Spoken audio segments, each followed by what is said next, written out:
Is the new iPhone 15 worth it over the iPhone 14? Well, in this video, we're gonna go all out and compare everything between these two, including the designs, displays, cameras, speakers, performance, and much more. All right, let's get this thing out of the box and do my first impressions. What? Wait a second. Is that the actual back or is there like film on there? Holy moly. Wow. Yeah.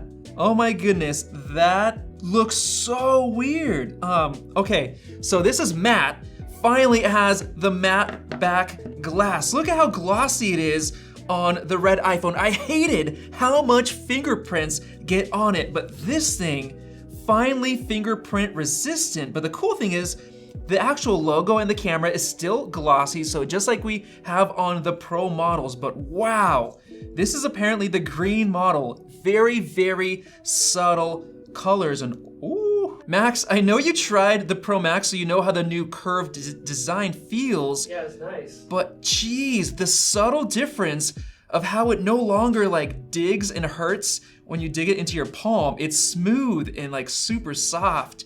This is so much more pleasant. And looking at the camera bumps, they actually look like they're the same size. The only difference I see is that the glass is actually matte on the iPhone 14, but now glossy on the 15. Still looks great, especially with the full matte glass back. And the only other difference on the outside is of course the brand new USB-C port. And the really nice bonus this year is that Apple is including a braided USB-C to USB-C cable. Now this one feels a lot better. It's gonna be better at not fraying and getting ripped like all of those old cables always got ripped and messed up. Now this one does not support higher data transfer speeds, which is perfect for the iPhone 15 because it doesn't support 10 gigabit per second transfers like the 15 Pro. And now for my favorite part. Ooh, there you go, super nice and clean. All right, getting into the setup, look at that. We have a couple of really big differences. First of all, are those bezels thinner, Max, on the 15? Maybe a little bit. I think they are. If you look side by side, it's actually thinner. Of course, the iPhone 15 finally gets rid of that darn notch. It's gone. It looks so much premium. Just look at the front. So much more premium. And I've been using my 14 Pro Max for a year, and it's been so useful for going into the music app by just tapping the dynamic island. You can tap and hold for more settings like switching the music. And it's been useful for other things like tracking your flight or keeping an eye on your timers. And wait a minute, hold on, if I look super closely, yep, the new iPhone 15 has an earpiece speaker that's literally 3 times thinner. I can barely see it right there next to the edge of the frame, whereas the earpiece on the 14 is massive. And speaking of that earpiece speaker, I'm gonna get this set up so we could test out the speakers.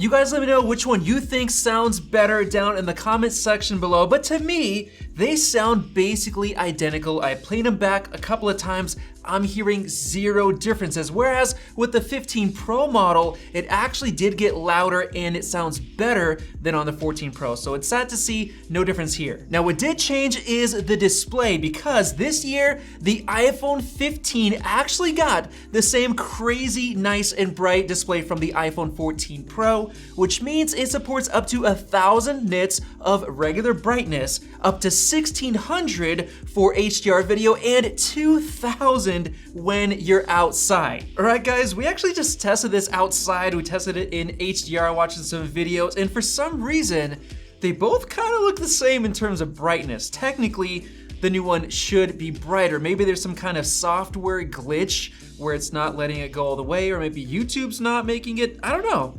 This is really odd, but hopefully it should be fixed soon. Now, whether you're upgrading to the iPhone 15 or not, you absolutely need to keep it protected, and the best way to do that is with a case from our sponsor, Rhino Shield, offering endless, fully customizable designs and easy to apply screen protectors for 360-degree coverage. Their solid suit cases are slim while giving you 11-foot drop protection with their proprietary shock spread tech, and this year they have improved grip and 9 new colors. The Mod NX modular case is unique because you can switch from an open back bumper case with a raised edge for protection, or add a swappable back plate anytime with thousands of different designs, including cool collaborations, and their MagSafe magnets are twice as strong as on Apple's case. They've also got their clear case, which is now 23% thinner while offering the same impact protection, and with a 5-year warranty against yellowing or discoloration. They even have cases for Apple Watch and AirPods, and even if you're not looking to upgrade to an iPhone 15, you can still get a fresh look with new accessories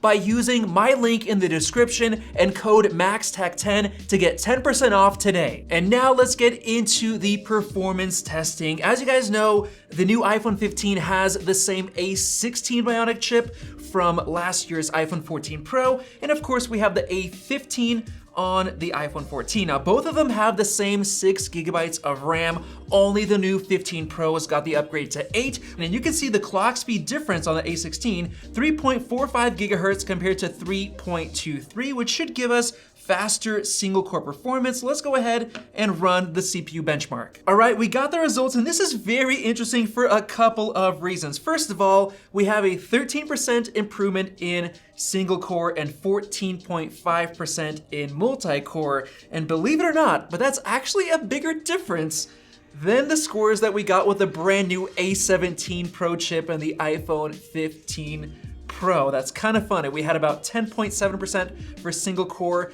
and under 10% for multi-core. But in reality, these scores aren't really gonna change much for your everyday usage or experience with both of these phones. Now, even though the A17 Pro isn't as fast, it actually does have ray tracing, metal effects upscaling support for gaming, so that's actually gonna be useful, but both of these, there's not really much difference. So let's get into the metal graphics test. And here we have the metal graphics scores, and wow, that is a tiny difference. That's only 6% faster for the iPhone 15. And if you didn't know already, the GPU is literally identical, the same 5-core GPU. You can watch the Geeker1 video. He shows off the die shots. There's just some sort of improvement Apple did, so Geekbench is a little bit faster. But let's actually run 3D Mark's Wildlife Extreme Unlimited test to see the difference there. What the heck? Are you guys serious? Look at this score. It's done. Only 3.8% faster for the A16 chip in the iPhone 15.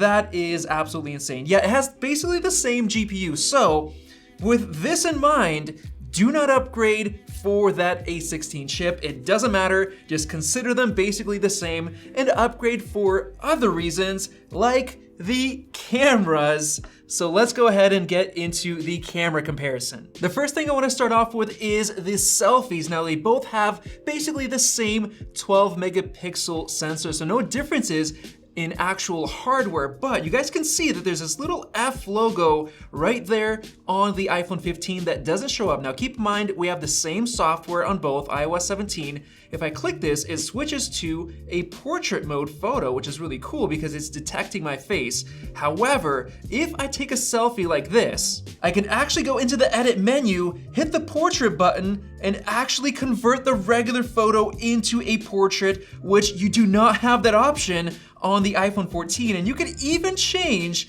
the portrait focus, the point of focus on the iPhone 15, but actually looking up close, for some reason the iPhone 14 looks better. Maybe it was just slightly better focus. Now moving over to the back, we have the same camera layout, diagonal like this, with 2 cameras, including the ultra wide, which has not changed at all. It's still 12 megapixel on the iPhone 15, but we do have a absolutely major difference for the main camera, which is the new 48 megapixel sensor. Now, it's not as big as the 48 megapixel on the 15 Pro, but it is still very, very good. It allows you to shoot at 48 megapixel resolution with the HEIF Max mode. But by far the biggest deal is that it now defaults to 24 megapixel resolution photos, 2 times more than we've had for so many years, which means basically everything is going to look more sharp now, especially the portraits and basically everything else you take with the main camera. But now my absolute favorite part with the iPhone 15 is that Apple finally added a 2x crop button. But the problem with digitally zooming in from further away to get a 2x shot is that it actually ruins the quality. So take a look, this is the 14 digitally zooming from 1 to 2, but with the new 2x button, look at that on the iPhone 15. So much more quality. Look at the hair, everything. A lot more better quality because it's actually cropping from the 48 megapixel sensor into half of the sensor for the 2x crop, leading to excellent quality. And on top of that, when you're cropping in after the fact, you're not taking advantage of Apple's camera pipeline where it's optimizing the image like here. And another issue with the 1x lens is that when you want to get closer to a subject, you actually have distortion in the face, as you can see right here. You can see that like the nose is bigger and it doesn't look as good as this, which has a more natural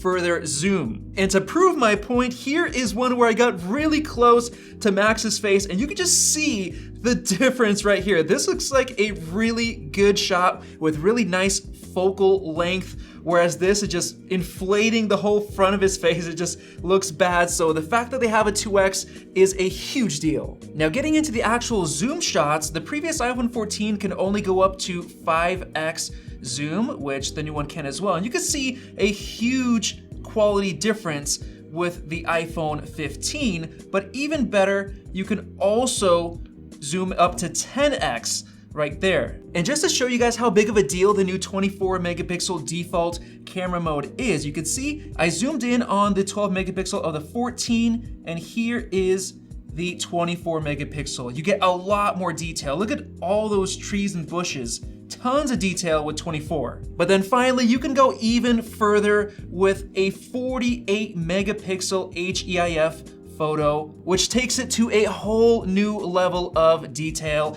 Apple is not messing around and they're really giving the iPhone 15 a killer camera. So now that I've actually pixel peeped into those photos, I would say that this is the biggest camera update to the regular iPhones ever. That 24 megapixel mode and everything else is just a huge deal for everyday photos. And on top of that, you have the dynamic island, you have the USB-C port, you have the matte glass, the curved design, so many upgrades with the iPhone 15. Honestly, I'd say that this is probably a bigger deal than the 15 Pros. So to finish out this video, if you're thinking of buying the iPhone 15 or maybe saving $100 by going for the iPhone 14 or maybe $200 savings by going for the 13, screw those models. This is the one you want to get. Pay the extra money because this is a massive upgrade with everything that I dug into in this video. And honestly, if you're thinking about skipping this upgrade, waiting until the iPhone 16, well, if you're a fan of regular models, this is the year to upgrade because most likely next year, the Pros and maybe even the Ultra, that's where the upgrades are gonna come. Every big upgrade came this year, so this is the one to go for. Hopefully you enjoyed this video. If you did, click the circle above to subscribe and check out our 15 Pro Max comparison versus the older model right there. Don't forget to use the code MAXTECH10 for 10% off your Rhino Shield case. Thanks for watching and we'll see you in the next video.